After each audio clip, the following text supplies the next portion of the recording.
तो यार सभी भारतीय फैंस के दिल टूटने के बाद अब इनफैक्ट ये बात बिल्कुल साफ हो चुकी है कि पाकिस्तान और इंग्लैंड आपको T20 वर्ल्ड कप 2022 की ट्रॉफी के लिए फाइनल में भिड़ते हुए नजर आने वाले हैं। और ऐसे में मेलबर्न के इस ऐतिहासिक मैदान पर आखिर कौन सी टीम बाजी मार सकती है, कौन सी टीम ये मुकाबला जीत सकती है, वो तो मैं आपको इस वीडियो के प्रेडिक्शन में बताने ही वाला हूं। लेकिन साथ ही साथ मैं आपको ये भी बताने वाला हूं कि आखिर कौन से खिलाड़ियों को आपको अपनी टॉप क्वालिटी फैंटेसी 11 की टीम में पिक करना है, क्योंकि इस साल के वर्ल्ड कप का ये आखिरी मुकाबला है। और मैं तो कहता हूं कि हमारी शुरुआत तो ब्लास्ट हुई ही थी, आरंभ हमारा बेहतरीन था, हम तो कहते हैं अंत ना उससे भी बेहतर नहीं, बहुत बेहतरीन कर देते हैं। यही हम चाहते हैं, यही कामना करते हैं। तो ऐसे में टॉप क्वालिटी फैंटेसी 11 इस मुकाबले में मैं आपको देने वाला हूं। अब चलिए एक फैक्ट से यहां पर शुरुआत करते हैं कि भाई आपके जहन में क्या बात आ रही होगी। मुझे पता है हर कोई बंदा यही सोच रहा होगा कि भाई मतलब पिछले मुकाबले में पाकिस्तान के सलामी बल्लेबाज खूब चले हैं और उसके बाद इंग्लैंड के सलामी बल्लेबाजों ने तो भाई भारत को क्या ही तोड़ा है।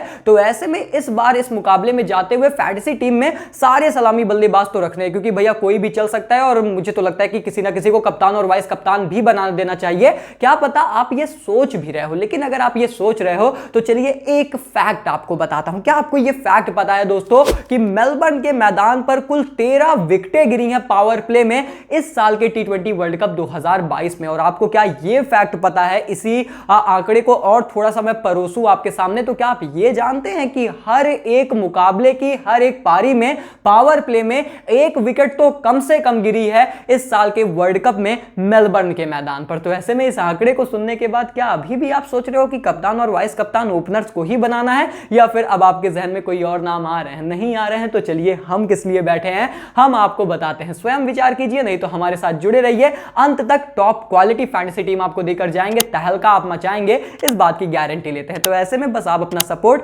अपना प्यार बरसाए रखें। चलिए शुरुआत करते हैं। सबसे पहले मौसम की तरफ जब आप चलेंगे ना, तो यहां से थोड़े से हालात अच्छे हैं नहीं, क्योंकि 95% चांसेस ऑफ रेन है मैच डे के दिन, और उसके बाद जो दूसरा दिन रिजर्व डे का है यानी कि सोमवार को, उस दिन भी बारिश के अच्छे खासे अनुमान है। तो कुल मिला के बारिश तो अपना खलल डालने ही वाली है। अब इसके बाद मैच कैसे हो पाएगा, कितना हो पाएगा, वो बहुत इंपॉर्टेंट है और फैंटेसी यूजर्स के लिए भी वो बहुत इंपॉर्टेंट होने वाला है। इसीलिए जो मैं अपनी फाइनल टीम दूंगा ना, वो तो हमारे टेलीग्राम चैनल, जिसका लिंक आपको कमेंट बॉक्स में पिन मिल जाएगा, वहीं पर देने वाला हूं। लेकिन यहां पर मैं स्ट्रैटेजी वाइज टीम क्रिएट करने की अभी कोशिश करने वाला हूं। खैर ऐसे में दोस्तों हम बात करें यहां पर पिच रिपोर्ट के बारे में, तो ऐसे में मेलबर्न का मैदान क्या कहता है, यही कहता है कि थोड़ी सी बड़ी बाउंड्रीज हैं, काफी बड़ी हैं, चौके छक्के नहीं लगते, सिंगल डबल ट्रिपल ज्यादा लिए जाते हैं, बहुत हाई स्कोरिंग गेम्स नहीं होते, पर थ्रिलर जरूर देखने को मिलते हैं। गेंदबाजों को यहां पर मदद मिलती है, गेंद को अच्छा उछाल बाउंस मिलता है, सीम यहां पर देखने को मिलती है, तो तेज गेंदबाजों को डेफिनेटली मदद मिलेगी। और फिर आप यह भी ध्यान रखो कि ओवरकास्ट कंडीशंस हो सकती हैं, बारिश आ सकती है, मतलब बारिश आएगी ही, तो ऐसे में बड़ा फायदा पेसर्स को होगा। यह चीज जहन में रखना, दिमाग में रखना। और उसके बाद कहीं ना कहीं मुझे लगता है स्पिनर्स को थोड़ा सा यहां पर मदद मिलती है, क्योंकि बाउंस से ना स्पिनर्स भी अच्छी, गेंद की यहां पर सिलाई होती है, अगर उस पर गेंद डालते हैं ना तो उन्हें भी सपोर्ट मिलता है। लेकिन फिर भी मैं कहूंगा पेसर्स के लिए आंकड़े बहुत अच्छे हैं, आगे बताऊंगा भी। तो ऐसे में आप बल्लेबाज और पेसर्स पर ज्यादा रिलायबल रहेंगे इस मुकाबले में। और फिर मेलबर्न के T20 इंटरनेशनल आंकड़े क्या कहते हैं, ये कहते हैं कि 21 मैचेस हुए हैं, 9 मैचेस जिसने पहले बल्लेबाजी की उसने जीता, 11 जीते जिसने चेस किया, चेस आप यहां पर प्रेफर कर सकते हो।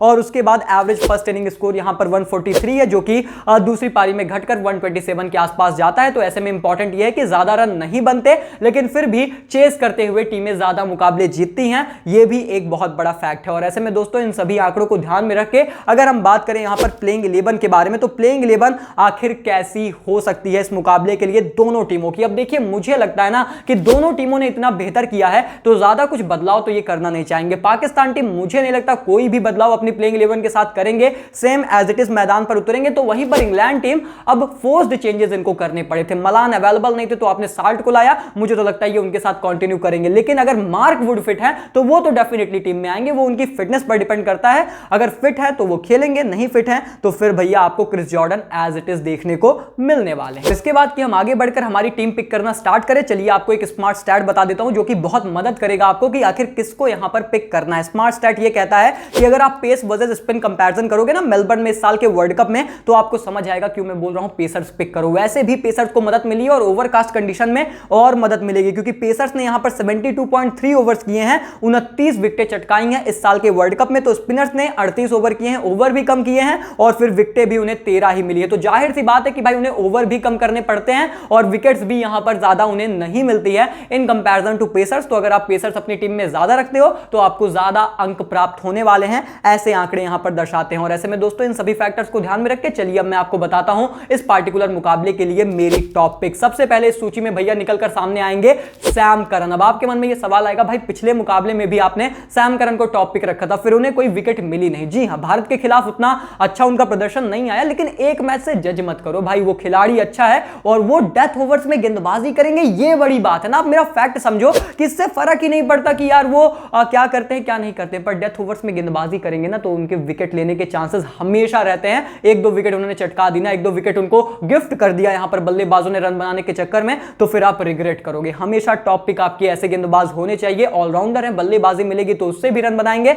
डेफिनेटली सैम करन के साथ जाइए, एक बार फिर से कहूंगा भरोसा दिखाइए। और इसके बाद हम बात करें मेरी नंबर 2 पिक के बारे में, तो डेफिनेटली मैं जाऊंगा शादाब खान के साथ। अब शादाब खान ने हाल फिलहाल में पाकिस्तान के लिए ना बहुत बेहतर किया है, गेम चेंजर साबित हुए हैं। वर्ल्ड कप में भैया 6 पारियां खेली, 78 रन बनाए और 10 विकेटें भी चटकाई। विकेट भी चटका रहे हैं, रन भी बना रहे हैं, इनको टीम प्रमोट भी कर सकती है बल्लेबाजी के लिए। मैं कहता हूं शादाब खान पर आप डेफिनेटली यहां पर भरोसा जता सकते हैं, आपकी टॉप पिक, आपकी वैल्यूएबल पिक हो सकते हैं, इनके साथ आप जरूर जाएं। और उसके बाद मेरी तीसरी वैल्यूएबल पिक होंगे शाहीन शाह अफरीदी, क्योंकि मदद मिलेगी कहां पर, मदद मिलेगी इस मेलबर्न के मैदान पर। और उसके बाद 6 मैचों में 10 विकेटें हैं इस खिलाड़ी के पास, जबकि आप ये फैक्ट याद रखो कि शुरुआत के 2-3 मुकाबले इनके बड़े खराब गए थे और उसके बाद इसने वापसी की है, फुल फ्लो में है, बहुत अच्छा कर रहे हैं, विकेट चटका सकते हैं। अगर पेसर्स को मदद मिली और पाकिस्तान ने पहले गेंदबाजी की तो डेफिनेटली यहां पर शाहीन को अच्छी खासी विकेटें मिल सकती हैं। तो टॉस के बाद मैं डेफिनेटली ज्यादा क्लियर हो पाऊंगा, लेकिन अभी के लिए इनको आप अपनी टॉप पिक में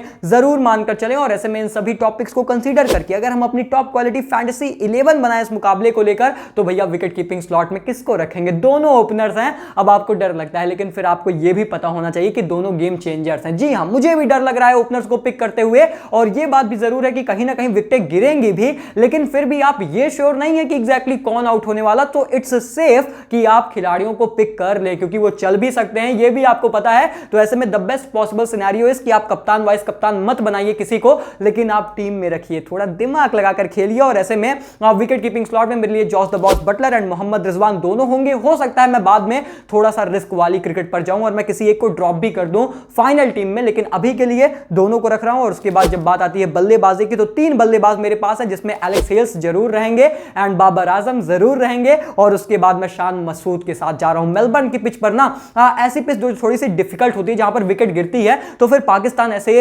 मशहूर टाइप बल्लेबाजों को भेजती है जो जाके थोड़ी सी पारी संभाले, पारी बनाए। और अगर अर्ली विकेट्स गिरते हैं, जो कि चांसेस हैं, मतलब आंकड़े कहते हैं गिर सकते हैं, तो फिर उसके बाद शान मसूद थोड़ा सा एंकर रोल करेंगे, रन बना के आपको देंगे। इसलिए आपको इनको अपनी टीम में रखना है। इस हिसाब से यहां पर मैं चल रहा हूं। और उसके बाद ऑलराउंडर्स की बात आती है, तो 3 ऑलराउंडर्स मेरी टीम में आपको देखने को मिलेंगे, जिसमें से 2 यहां पर इंग्लैंड के हैं, एक है पाकिस्तानी। मैं बात कर रहा हूं Ben Stokes and Sam Curran की, जो कि मेरी टॉप प्रायोरिटी ही है। और उसके बाद शादाब खान भी मेरी टॉप प्रायोरिटी में ही है। तो इन 3 ऑलराउंडर्स के साथ आप जाइए। देखिए मैं 2 पेस ऑलराउंडर्स रख रहा हूं, क्योंकि पेसर्स को मदद मिल सकती है, लेकिन शादाब ने अच्छा किया है, तो आप उनके साथ भी डेफिनेटली जाने का प्रयास करें। और स्पिनर्स के लिए बाउंस होगा तो वो विकेटें चटका सकते हैं, और इंग्लैंड उतना अच्छा स्पिनर्स को खेलने के लिए जाने नहीं जाते हैं। हालांकि भारतीय स्पिनर्स के साथ उन्होंने बहुत बुरा किया, पर मुझे लगता है कि रही बात पाकिस्तान की, तो पाकिस्तान कहीं ना कहीं प्लान के साथ आएंगे। और इसके बाद हम बात करें last but not the least हमारे तेज गेंदबाज, तो भैया 3 के तीनों पेसर्स के साथ मैं जाऊंगा। पेसर्स हैवी मेरा बॉलिंग लाइनअप रहेगा, जिसमें आपको क्रिस जॉर्डन देखने को मिलेंगे, शाहीन शाह अफरीदी हैं एंड हारिस रऊफ हैं। अगर क्रिस जॉर्डन नहीं खेलते हैं, मार्क वुड आते हैं, तो ऑब्वियसली वो स्लॉट इन होंगे, नहीं तो फिर टीम एज इट इज रहने वाली है। और ऐसे में दोस्तों रही बात यहां पर कप्तान वाइस कप्तान की बात, तो मेरे कप्तान सरप्राइज मैं यहां पर शादाब को एज अ कैप्टन देख रहा हूं, लेकिन कहीं ना कहीं ये बदलकर मैं शाहीन अफरीदी भी कर सकता हूं, शाहीन शाह अफरीदी भी कर सकता हूं। ये टॉस के बाद मैं कंफर्म्ड तरीके से डिसाइड करूंगा, लेकिन अभी के लिए शादाब खान को एज अ कैप्टन मान के चल रहे हैं। वाइस कप्तान है मेरे सैम करन। अगर फॉरकास्ट कंडीशन रही पाकिस्तान के पक्ष में टॉस गिरा, या फिर पाकिस्तान पहले गेंदबाजी करे, पक्ष में गिरे या ना गिरे, मैं शाहीन शाह अफरीदी की तरफ जरूर जाऊंगा, या फिर कप्तान या फिर वाइस कप्तान सफल होगा। तो ऐसे में टॉस बहुत इंपॉर्टेंट है इस मैच में, मौसम बहुत इंपॉर्टेंट है, इस चीज को आप जरूर ध्यान में रखें। और इसके बाद दोस्तों हम वीडियो को एंड करने से पहले इस वर्ल्ड कप की हमारी आखिरी 3 प्रेडिक्शंस कर लेते हैं। तो भैया चलिए फटाफट से कर देते हैं। सबसे पहली प्रेडिक्शन ये है कि दोनों ही टीमों के बल्लेबाज 1 विकेट अपनी पावर प्ले में गंवा देंगे, जो कि आंकड़े भी दर्शाते हैं। तो उन आंकड़ों पर मैं भरोसा कर रहा हूं। हालांकि पिछली बार आंकड़ों ने धोखा दिया था, पर उम्मीद है इस बार साथ देंगे। तो भैया पहला मेरा प्रेडिक्शन यही है। मेरी दूसरी प्रेडिक्शन ये है कि सैम करन और शाहीन शाह अफरीदी 3 विकेटें चटकाने वाले हैं, 3 से ज्यादा भी चटका सकते हैं, नहीं तो 3 तो कम से कम दोनों की झोली में रहेगा मिलाकर। और इसके बाद मेरी तीसरी प्रेडिक्शन, सबसे बड़ी और बोल्ड प्रेडिक्शन, यानी कि इस मुकाबले को लेकर मेरी विन प्रेडिक्शन दोस्तों यह है कि पाकिस्तान टीम आपको वर्ल्ड कप की ट्रॉफी मेलबर्न में उठाती हुई नजर आ सकती है। यह मेरा मानना है, यह मेरी बोल्ड प्रेडिक्शन है। बाकी सही होगी गलत होगी वो तो अपन मैच के बाद देख ही लेंगे। आखिरी प्रेडिक्शन भी थी तो हमने कहा चलिए रिस्क ही ले लेते हैं, अब क्या ही फर्क पड़ता है। और ऐसे में दोस्तों अगर रही बात यहां पर प्रेडिक्शन मीटर की, तो प्रेडिक्शन मीटर हमारा क्या कह रहा है, 39 प्रेडिक्शन इस वर्ल्ड कप में हमने अब लगभग पूरी की थी, और इस मैच को जोड़ लो तो कुल मिला के 42 प्रेडिक्शन हो जाएंगी, जिसमें से 28 प्रेडिक्शंस हमारी सही हुई थी। अगर इसमें से तीनों सही हो जाएंगे तो फिर भैया हम फिनिश करेंगे 31 के साथ, जो कि लगभग 75% के आसपास की हमारा प्रेडिक्शन रेशियो आएगा। यानी इस पूरे वर्ल्ड कप में लगभग 75 प्रेडिक्शन जो कि डॉक्टर क्रिक पॉइंट फैंटेसी के द्वारा की गई है वो सही साबित हुई है, और ये हुआ है सिर्फ और सिर्फ आपके प्यार, आपके सपोर्ट की वजह से। तो उम्मीद है आप इसी तरीके से अपना सपोर्ट, अपना प्यार बरसाए रखेंगे। अगर आपको हमारा काम पसंद आ रहा है तो आप लाइक करें, चैनल को सब्सक्राइब करें। वर्ल्ड कप तो चलिए इस मैच के साथ समाप्त हो जाएगा, लेकिन बहुत श्रृंखलाएं आगे आएंगी, बहुत मैचेस आएंगे, बहुत लीग्स आएंगी जिन पर लगातार इसी चैनल पर कवरेज चलेगी। तो उसके लिए आप सब्सक्राइब करके फैमिली का हिस्सा बनना ना भूलें, टॉप क्वालिटी टीम बनाना ना भूलें। बाकी टेलीग्राम पर फॉलो कर ले, फाइनल टीम वहीं पर मिलेगी। मिलते हैं बहुत जल्द एक और नए इंटरेस्टिंग जानदार शानदार वीडियो के साथ, तब तक के लिए take care, goodbye, thank you so much.